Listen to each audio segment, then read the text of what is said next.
Alors nous avons vu quelques événements qui sont importants dans la vie d'une famille. Parlons de la naissance. La naissance, c'est quand une maman met au monde, fait naître un bébé, qui peut être une fille ou un garçon.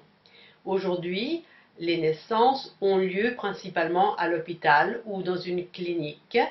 Et généralement, la maman et le bébé restent quelques jours à l'hôpital ou à la clinique et après, ils rentrent à la maison. À l'époque de mes grands-parents, la chose était un peu différente. Les femmes accouchaient, c'est-à-dire mettaient au monde leurs enfants à la maison, à domicile. Et il y avait la sage-femme, qui était la personne qui assistait les mamans dans l'accouchement, qui venait à la maison et qui faisait naître leurs enfants, les enfants, les bébés. Aujourd'hui, nous assistons à un phénomène où certaines femmes décident d'accoucher à la maison. C'est un peu une mode qui revient. Mais personnellement, je pense que à l'hôpital ou à la clinique, nous sommes plus sûrs et nous courons moins de risques. Puis nous avons le baptême qui est un événement très important pour les familles religieuses.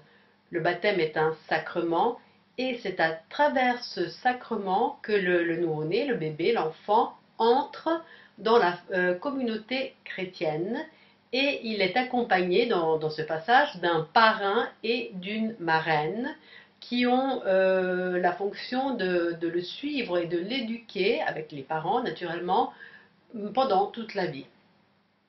Le rite a lieu à l'église et après le rite, les familles ont l'habitude de faire une fête au restaurant ou ailleurs où participent les membres de la famille et les personnes qui sont proches à l'enfant. Naturellement, les familles qui ne sont pas religieuses ne donnent aucune importance à cet événement.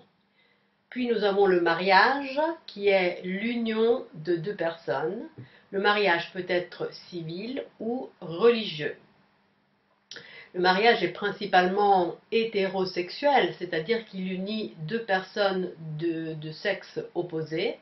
Mais dans les dernières années, nous assistons également au mariage homosexuel qui unit deux personnes du même sexe. Alors, les préparatifs d'un mariage peuvent être organisés par un wedding planner. Le wedding planner s'occupe de tous les détails d'un mariage, à partir des invitations, les lieux, les décorations, etc.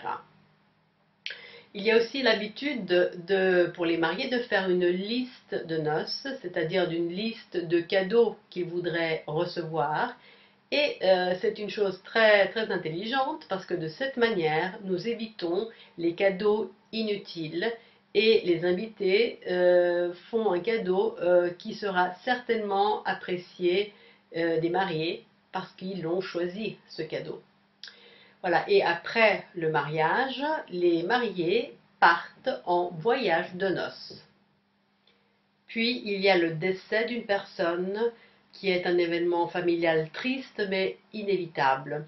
Quand une personne meurt ou décède, les membres de la famille sont tristes et il y a l'habitude de faire les condoléances aux personnes qui ont perdu un cher.